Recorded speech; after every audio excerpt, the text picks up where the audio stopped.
کہتے ہیں کہ بشار الاسد ایک ظالم انسان تھا، اس نے لاکھوں مسلمانوں کو مروایا۔ فلسطین میں ایک سال کے اندر 50-60 ہزار لوگوں کو جو ہے وہ یہودیوں نے مار دیا۔ شیعہ اس لیے کر رہے ہیں فلسطین کے اوپر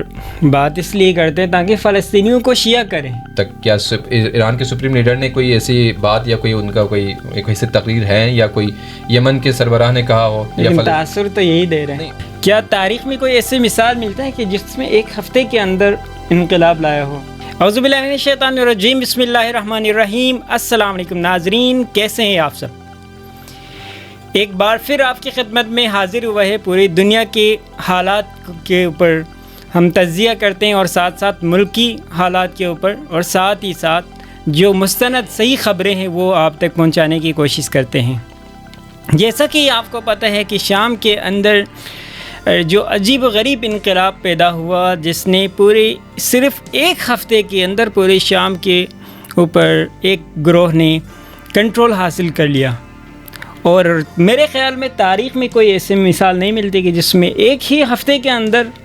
پوری حکومت کو تہس نہس کر دیا اور انہوں نے اپنے کنٹرول میں لے لیا۔ کیا تاریخ میں کوئی ایسی مثال ملتا ہے کہ جس میں ایک ہفتے کے اندر انقلاب لایا ہو؟ تاریخ میں جتنے بھی جگہوں پر جو ہے وہ اس طرح کے انقلاب، اس نوعیت کے انقلاب برپا ہوئے ہیں، وہ اتنے ہی جلدی جو ہے وہ نابود بھی ہوئے ہیں۔ ابھی شام کے حوالے سے اگر ہم بات کرتے ہیں تو شام کے حوالے سے ایران کے سپریم لیڈر نے بھی، آیت اللہ خامنائی نے بھی کہا تھا کہ جب ایران نے وہاں سے انخلا کیا اور روس نے بھی وہاں سے انخلا کیا، ظاہر سی بات ہے روس اپنے مفاد کے لیے ہیں، اور ایران بھی اگر آپ دیکھیں تو وہ بھی اپنی کسی حد تک مفاد کے لیے وہاں پر تھے، لیکن اب ایران اکیلا وہاں پر نہیں رہ سکتا تھا، چونکہ بشار الاسد نے ایک ہی وقت میں مطلب بہت جلد انہوں نے فیصلہ لیا، آخری وقت تک ایران بھی وہاں پر انتظار کرتے رہے۔ پھر اس کے بعد جب پیوٹن کے ساتھ وہاں پر بات چیت ہوئی امریکہ کی، تو پیوٹن نے کہا کہ ہم تو نکل کے جا رہے ہیں، اور اس کے بعد وہاں پر ایران اکیلا تھا۔ اب خون خرابہ بہت ہونا تھا، اس کے بعد ایران نے وہاں سے انخلا کیا، اور اس کے بعد جو ہے وہ حالات آپ دیکھ سکتے ہیں کہ ایک ہفتے کے اندر جو ہے وہ تحریر شام نے اپنے کنٹرول میں حالات اپنے کنٹرول میں لیے، اور وہاں پر ایک قسم کے جو ہے وہ لوگ کہہ رہے تھے کہ انقلاب برپا ہوا، اور ایک بہترین انقلاب جس میں لوگ کافی جو ہے وہ جانوں کے نقصان بھی نہیں ہوئی۔ پھر جو ہے وہ ایران کے انقلابی اسلام کے جو سپریم لیڈر ہیں آیت اللہ خامنائی، انہوں نے کہا تھا کہ یہ بہت جلد جو ہے وہ وہاں سے مقاومتی گروہ جو ہے وہ وہاں کے جوان خود اٹھیں گے اس کے خلاف، جو ہے وہ جو تحریر شام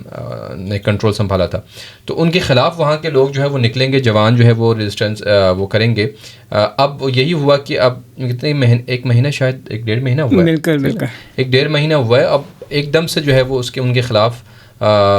ہر روز جو ہے وہ کی بنیاد پر بہت زیادہ مقدار میں جو ہے اور تیزی کے ساتھ ان کے خلاف وہاں پر احتجاج ہو رہے ہیں، اور یہ احتجاج اب جو ہے وہ قتل عام کی صورت میں اس احتجاج کرنے والوں کے ساتھ وہ رویہ اختیار کر رہے ہیں۔ آپ کیا سمجھتے ہیں کہ اس احتجاج کی کیا وجہ ہے؟ کیوں لوگ احتجاج کر رہے ہیں؟ جیسے کہ آپ کو پتہ ہے کہ شام میں زیادہ تر جس لوگوں کی اکثریت ہے، جس مسلک کی اکثریت ہے، انہی کی حکومت ہے یہ ایک قسم کی۔ بالکل ایسا تھا، وہاں پر جو اہل سنت ہیں اور اہل تشیع کے علاوہ جو باقی اس میں مسالک کے لوگ ہیں، اس میں بڑی تعداد میں اہل سنت ہیں، اس کے بعد عیسائی جو ہے وہ بڑی تعداد میں ہیں، اور اس کے بعد جو ہے وہ علوی جو کہ شیعہ مسلک کے جو ہے وہ فالوور وہاں پر زندگی کرتے ہیں۔ تو اس نوعیت کی جو تبدیلی تھی، اس سے ان کو تو یہ محسوس ہوا تھا کہ اب ہمارے لیے جو ہے وہ آسانیاں اور ہمارے لیے جو ہے وہ آنے والے مستقبل جو ہے وہ روشن ہوں گے۔ ظاہر سی بات ہے کہ جس طرح سے انہوں نے ایک نعرہ بلند کیا تھا کہ ہر کسی کو امن و امان، ہم امان اور امن دیں گے اور کسی کے ہم مخالف نہیں ہوں گے، اور جو جس کی آزادی ہوگی، مطلب مذہب کے حوالے سے ہم کسی کو کوئی روک ٹوک نہیں کریں گے۔ تو یہ چیز انہوں نے پہلے دکھا دیا، لوگوں کو باور کرایا اور یقین دلایا کہ ہم آپ کے ساتھ کچھ نہیں کرنے والے، اور اب ظاہر سی بات ہے کہ وہ حقیقت کچھ اور تھے اور ظاہراً کچھ اور انہوں نے لبادہ اڑا ہوا تھا۔ اب وہ حقیقتیں جو ہے وہ سامنے آنے لگی ہیں، لوگوں کو پتہ چل رہا ہے۔ اب جب جو ہے نا لوگوں کو پتہ چل گیا ہے کہ اب یہ تو ہمارے تو اوپر سوار کرائے گئے ہیں، یہ تو ہمارے حق میں تو کوئی بھی نہیں ہے ان میں سے۔ ظاہر سی بات ہے کوئی اجنبی بندہ آئے باہر سے اور آپ کے لیے وہ امیر بن جائیں اور آپ کا ملک جو ہے وہ اس کے ہاتھ میں چلے جائیں اور آپ کی جو ساری طاقتیں ہیں سب کچھ کنٹرول اس کے ہاتھ میں جائیں، اب اس کے بعد مسلسل ان کے ساتھ جو امریکہ کے ساتھ یا یہود و نصارہ کے ساتھ ان کے جو انٹرویو ہوئے ہیں اس سے بھی لوگوں کو پتہ چل گیا نا کہ یہ ہمارے حق میں ہے کہ یہ ہمارے خلاف ہیں. تو یہ جو ہے نا لوگوں کے اندر ایک بیداری کے جو ہے ایک لہر ہم دیکھ سکتے ہیں. اس وجہ سے لوگ جو ہے وہ بڑی تعداد میں احتجاج کرتے ہوئے نظر آتے ہیں آپ کو پچھلے ہفتوں. اب یہ خبر آ رہی ہے کہ جو ہے وہ ان کا قتل عام کیا جا رہا ہے باقاعدہ طور پر. ویسے احتجاج تو بشار الاسد کے خلاف بھی لوگ کرتے تھے اور سب کہتے ہیں, لوگ کہتے ہیں کہ بشار الاسد ایک ظالم انسان تھا, اس نے لاکھوں مسلمانوں کو مروایا. دیکھیں ظالم انسان ہو نہ ہو لیکن ہم اس کے بارے میں یہ بتا سکتے ہیں کہ وہ ایک ڈکٹیٹر تھا, مطلب ایک بادشاہ تھا. اور ظاہر سی بات ہے جتنے بھی اس وقت بادشاہت کا نظام ہے, سعودی عرب کو لے لیں آپ, باقی عرب ممالک کو لے لیں, وہاں پر بھی آپ دیکھیں گے کہ جو بھی حکومت کے خلاف یا بادشاہ کے خلاف کوئی بھی اقدام کرتا ہے اس کو تہہ تیگ کرتا ہے. یہ سب کے سامنے ہے. اب بشار الاسد کے بارے میں یہ کہنا کہ اس نے اتنے ہزاروں لاکھوں لوگوں کو مارا تھا, آپ دیکھیں کہ فلسطین میں ایک سال کے اندر 50-60 ہزار لوگوں کو جو ہے وہ یہودیوں نے مار دیا. اب وہ 50-60 ہزار لوگوں کو جب انہوں نے مارا تو پوری دنیا کو پتہ چل گیا نا, پوری دنیا ہل گئی, پوری دنیا میں احتجاج ہوا ان کے لیے. اب بشار الاسد نے اگر لاکھوں لوگوں کو مارا ہے تو لوگوں کو نظر نہیں آئے گا, دنیا کو پتہ نہیں چلا کہ وہاں لاکھوں لوگ جو ہے وہ مارے گئے ہیں. میں آپ کو بتاتا ہوں, ایک ویڈیو اس وقت دیکھی تھی جب یہ 2013-14 کی جب بات تھی بشار الاسد کے خلاف, جب وہاں پر بہت تیزی کے ساتھ کام چل رہے تھے. تو وہاں پر ایک اسکول میں باقاعدہ طور پر اسکول کے ایک لان یا آپ کہہ سکتے ہیں کہ وہ گراؤنڈ تھا, اس میں لاشیں ہی لاشیں یعنی کفن میں جو ہے وہ لپٹے ہوئے تھے, اور اتنے تعداد میں, بڑی تعداد میں لاشیں جو ہے وہ رکھی ہوئی تھی. اتنے میں وہ ٹی وی کا جو نامہ نگار ہے یا وہ ہیں تجزیہ نگار یا رپورٹر جو تھا, وہ آ کر ان کے سامنے جو ہے وہ رپورٹ کرتا ہے کہ یہ سب جتنے بھی جنازے آپ کو نظر آ رہے ہیں, جتنے بھی لاشیں آپ کو میرے عقب میں نظر آ رہی ہیں, یہ سب کے سب بشار الاسد نے مارے ہیں, فاسفورس کے بم کا استعمال کیا ہے, سب کچھ کیا ہے. اچھا وہ بات کر رہے تھے, اتنے میں پیچھے سے ایک جنازہ جو ہے نا اٹھتا ہے, جنازے کے اندر سے سر نکالتا ہے بندہ, سر کھو جاتا ہے. پھر اس کو جب پتہ چلتا ہے کہ یار یہ ویڈیو بن رہی ہے, دوبارہ جو ہے وہ جنازہ جو ہے وہ اپنے اصلی شکل میں چلا جاتا ہے. تو یہ اس طرح سے وہاں پر دشمنوں نے کام کیا اور باقاعدہ طور پر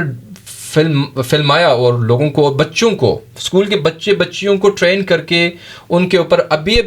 ویڈیو وہ ریلیز ہوئے ہیں, اس کو میں نے دیکھا تھا ابھی 1 سال پہلے کی بات ہے, کہ وہ اس میں باقاعدہ اسکول کے بچیوں کو جو ہے نا میک اپ کے ذریعے خون اور یہ کاٹنا, یہ سب کچھ, یا زخمی حالت میں, اور ان کو جو ہے وہ شور شرابہ, چیخیں, یہ سب کچھ میک اپ کے ذریعے باقاعدہ ڈرامہ بنایا گیا تھا تاکہ بشار الاسد کی حکومت گرایا جا سکے. تو یہ سب کچھ ہوا تھا اس کے خلاف. تو ظاہر سی بات ہے لوگوں کو جو نظر آئے گا نا وہ اس حساب سے وہ کریں گے, ریئیکٹ کریں گے. تو پاکستانی لوگ تو ویسے بھی جذباتی ہیں ہمارے لوگ, اور ابھی بھی امیر شام کے نام سے ان کا جو لقب ہے, اور ماشاء اللہ سے پوری دنیا میں ان کو ایک رول ماڈل کے طور پر جو ہے وہ لے رہے ہیں. حالانکہ ان کا تو پتہ ہی نہیں ہے حسب نسب کیا ہے, حالانکہ وہ داعش کا جو ہے وہ سرغنہ تھے پہلے, اور اس سے پہلے بھی ان کے بارے میں پتہ ہے کہ یہود و نصارہ کا مہرہ ہے یہ بندہ جولانی جو ہے. تو اب یہ کہہ سکتے ہیں کہ بھئی بشار الاسد نے اگر مارا ہے تو پھر وہ اپنی حکومت بچانے کے لیے اس نے ضرور تہہ کیا ہوگا, لوگوں کو زندان میں ڈالا ہوگا, لیکن ان کے بارے میں یہ کہنا کہ انہوں نے لاکھوں لوگ مارے ہیں تو یہ بیوقوفی کی بات ہے, اور پروپیگنڈے کے علاوہ کچھ نہیں تھا یہ. تو ابھی جو لوگ اس گروہ کے خلاف بغاوت کر رہے ہیں یا ریزسٹنس شو کر رہے ہیں, ان کے خلاف اب کارروائی ہو رہے ہیں, اس کو آپ کس نظر سے دیکھتے ہیں؟ کیونکہ آپ کہتے ہیں کہ جو حکومت کے خلاف ہو تو پھر بادشاہ تو یہی کرتا ہے, اس کو سر کو چلنے کی کوشش کرتا ہے جیسے بشار الاسد نے کیا. تو کیا جولانی جو کچھ کر رہے ہیں ابھی, دیکھیں جولانی جو کچھ کر رہے ہیں نا وہ پوری دنیا دیکھ رہی ہے اس وقت, اور جو اس نے قتل عام کیا ہے وہ ساری ویڈیوز ابھی سوشل میڈیا پر موجود ہیں, اور جس طرح سے اس نے لوگوں کے ساتھ کیا ہے, لوگوں کے گھروں میں جا کر باقاعدہ, ایک کل میں جوان کی ویڈیو دیکھ رہا تھا, وہ باہر تھا اور وہ اتنے رو رہے تھے اور بتا رہے تھے کہ میری ماں کو بھی مار دیا, میری بہن کو بھی مار دیا, میرے بھائی کو نہیں, اندھا دھن آ کر گھر میں گھس کے انہوں نے مارنا شروع کر دیا. یہ تو کہیں پر بھی نہیں ہوا ہے, شاید اسرائیل نے بھی اتنا نہیں کیا جتنا یہ لوگ کر رہے ہیں وہاں پر شام میں, مسلمان اور کلمہ پڑھ کر جو ہے وہ یہ کام قتل عام کر رہے ہیں. تو جو اس وقت گروہ ہیں ان کے خلاف ریزسٹنس جو دکھا رہے ہیں وہ شیعہ گروہ ہیں, علوی گروہ ہیں, جو کہ ساحل پر زیادہ وہاں پہ جو ہے وہ آباد ہیں. اور وہ جب اس کی جو حکومت آئی تھی اس کے 1 ہفتے بعد انہوں نے احتجاج شروع کر دیا تھا,